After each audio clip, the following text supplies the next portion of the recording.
नमस्कार, cook with निशूमध्ये मी निशू तुम्हा सर्वांचं स्वागत करते। आज आपण स्पॉन्जी आणि जाळीदार अशा ढोकळ्याची रेसिपी बघणार आहोत आणि इथे मी काही टिप्स आणि ट्रिक्स देण्याचा प्रयत्न केला आहे, त्यामुळे व्हिडिओ स्किप न करता शेवटपर्यंत नक्की बघा। आज आपण डाळ आणि तांदळाचा ढोकळा बनवणार आहोत। त्यासाठी मी इथे एक वेगळी पद्धत वापरली आणि तुम्ही देखील त्या पद्धतीने ढोकळा बनवला तर तुमचा देखील अगदी पहिल्या प्रयत्नामध्येच ढोकळा यशस्वी होईल। त्यामुळे शेवटपर्यंत व्हिडिओ नक्की बघा। चला तर मग आपण ढोकळ्यासाठी लागणारं साहित्य बघूया। इथे मी डाळ आणि तांदूळ समप्रमाणात घेऊन ते व्यवस्थित 6 ते 7 तासांसाठी भिजवून घेतले। सुरुवातीला आपल्याला 2 ते 3 पाण्यातून स्वच्छ धुवून नंतर आपल्याला ते भिजवत घालायचे आहेत। इथे मी ह्या पेल्याने तांदूळ आणि डाळ घेतली होती। आता ही 6 ते 7 तास भिजवून घेतलेली चणा डाळ आणि तांदूळ आपण व्यवस्थित वाटून घेऊया। आपल्याला इथे एकदम फाईन पेस्ट याची करून घ्यायची आहे आणि इथे वाटताना तुम्ही जास्त पाण्याचा वापर करू नका। जर आवश्यकता लागली तरच इथे पाणी वापरा। अशा प्रकारे आपण सर्व डाळ आणि तांदूळ व्यवस्थित वाटून घेऊयात। सर्व डाळ आणि तांदूळ आपले इथे वाटून झाले। आता हे सर्व वाटलेले मिश्रण आपण 7 ते 8 तासांसाठी पुन्हा झाकून ठेवणार आहोत किंवा तुम्ही रात्रभर देखील हे मिश्रण ठेवू शकता। आता हे आपल्याला झाकून ठेवायचं आहे। या ठिकाणी तुम्ही बघू शकता बॅटर छान फुलून वर आले।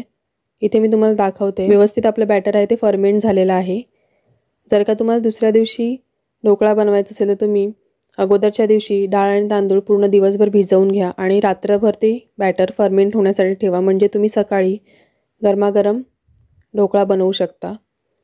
आता हे मिश्रण आपण थोडंसं एकजीव करून घेऊया। तुम्ही इथे बघू शकता की ती परफेक्ट अशी जाळी आपल्या मिश्रणाला आलेली आहे। या ठिकाणी मिक्स करून घेताना आपण एकाच डायरेक्शनने हे मिश्रण फिरवून घेणार आहोत। आता ह्यामध्ये आपण अगदी पाव चमची इतकी हळद घालतोय। हळदीचं प्रमाण इथे तुम्ही जास्त वापरू नका, नाहीतर आपण जेव्हा इनो किंवा सोडा घालतो तेव्हा मग ढोकळ्याचा कलर लालसर येऊ शकतो। त्यामध्ये मी चवीनुसार मीठ देखील घालून घेते। आता हे मिश्रण आपण व्यवस्थित एकजीव करूयात।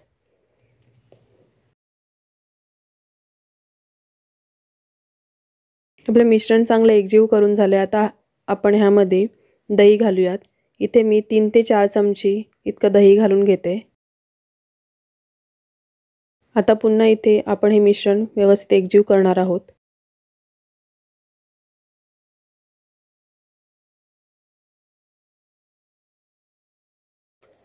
मिश्रण जास्त असल्यामुळे इथे मी 1.5 ते 2 पळी इतकं तेल घालून घेते।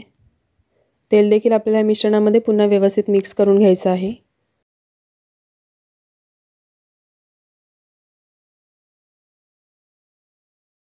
अशा पद्धतीची कन्सिस्टन्सी असलेलं बॅटर आपल्याला इथे तयार करून घ्यायचं आहे।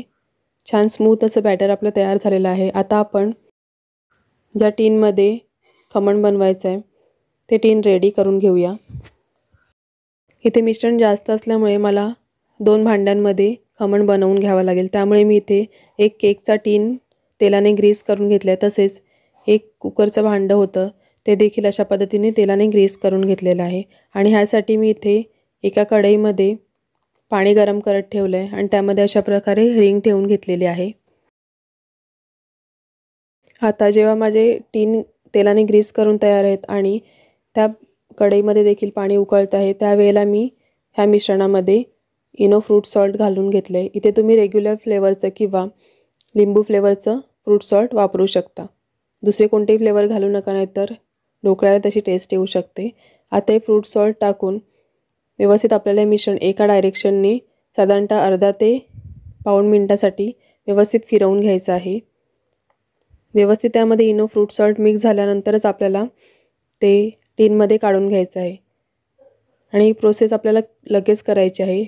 इनो ॲक्टिवेट असतानाच कढईमधलं पाण्याचं टेम्परेचर देखील व्यवस्थित असलं पाहिजे, तरच तो ढोकळा फुलून वर येतो। आता केक टीन वाफवण्यासाठी तयार आहे। आता आपण हा त्या कढईमध्ये ठेवून घेऊया। लगेच आपल्याला ही प्रोसेस करायची आहे। थोडंसं टॅप करून आपण लगेच वाफवायला ठेवून देऊया आणि आपल्याला मीडियम टू हाय फ्लेमवर 20 मिनिटासाठी तरी ढोकळा वाफवून घ्यायचा आहे।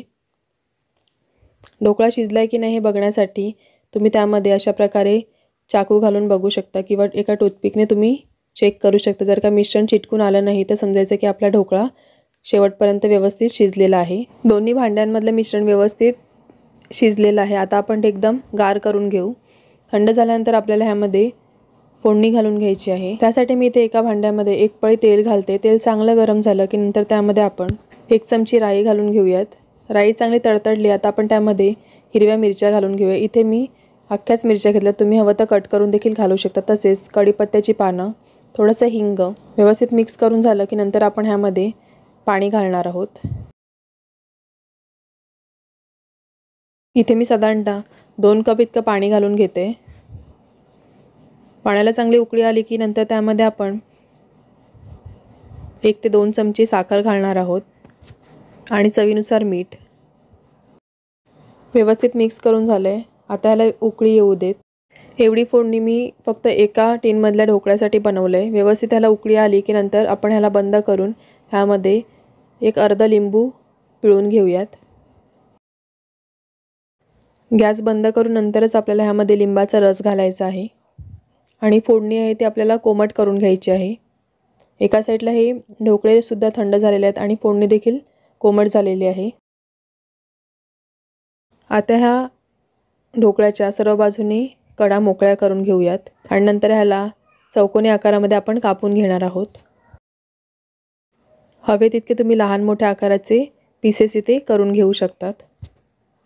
आपण या ठिकाणी फोडणीमध्ये जास्त पाण्याचा वापर केला आहे कारण आपण ढोकळा बनवताना तांदूळ देखील वापरले आहेत। इतर वेळेला आपण जेव्हा ढोकळा बनवतो तेव्हा फक्त बेसनच्या पिठाचा बनवतो आणि इथे तांदळाचा वापर केल्यामुळे ढोकळा तो थोडा ड्राय होतो। त्यामुळे आपण जेव्हा फोडणी करू तेव्हा आपल्याला पाण्याचं प्रमाण आहे ते थोडंसं जास्त ठेवायचं आहे आणि ते थोडंसं पाणी गोडसर असलं पाहिजे। त्यानुसार तुम्ही साखरेचं प्रमाण कमी जास्त करू शकता। कारण तुम्ही जर का पाण्याचं प्रमाण फोडणीमध्ये कमी ठेवलं तर ढोकळा आहे तो एकदम आपल्याला ड्राय लागू शकतो खाताना। त्यामुळे ही गोष्ट नक्की लक्षात ठेवा। आता आपण ह्या संपूर्ण ढोकळ्यावर व्यवस्थित ते फोडणी घालूयात आणि 10 ते 15 मिनिटं तरी असंच आपल्याला ढोकळा पाणी सोक करेपर्यंत ठेवायचा आहे। ढोकळ्याच्या अगदी तळापर्यंत फोडणी गेली पाहिजे, हे लक्षात ठेवा। आता अशाच प्रकारे दुसऱ्या टीनमध्ये देखील जो ढोकळा बनवून घेतला आहे त्यावर देखील मी फोडणी घालून घेते। तुम्हाला जर का इतका पूर्ण ढोकळा असा खायचा नसेल तर तुम्ही ढोकळा आहे त्याचे थोडे बारीक अजून पीसेस करून त्याला राई जिऱ्याची फोडणी देऊन आणि त्यामध्ये कढीपत्ता घालून तुम्ही जो आपला घरगुती मसाला असतो तो देखील घालून मिक्स करून खाऊ शकता, तो देखील छान लागतो। तसेच तुम्ही त्यामध्ये चाट मसाला देखील घालू शकता, त्याने देखील चव छान लागते।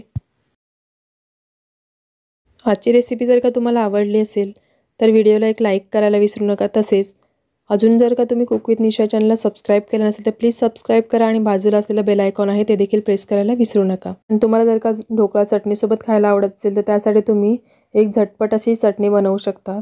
चटणी बनवताना तुम्ही त्यामध्ये मूठभर कोथिंबीर घ्या आणि ढोकळे आहेत ना जे आपले बनवलेले त्यामधले 2 ते 3 पीसेस त्यामध्ये घाला। तसेच अगदी थोडंसं जिरं, 1 मिरची, मीठ आणि 1-2 पाकळ्या लसूण घालून त्याला व्यवस्थित बारीक असं वाटून घ्या। त्या चटणीसोबत देखील ढोकळा खूप छान लागतो, तेव्हा नक्की एकदा तुम्ही ट्राय करा। आणि ह्याआधी मी तुम्हाला ढोकळ्याचे काही रेसिपी दाखवल्या आहेत, त्या देखील तुम्ही चॅनलवर चेक करू शकता। Thanks for watching this video.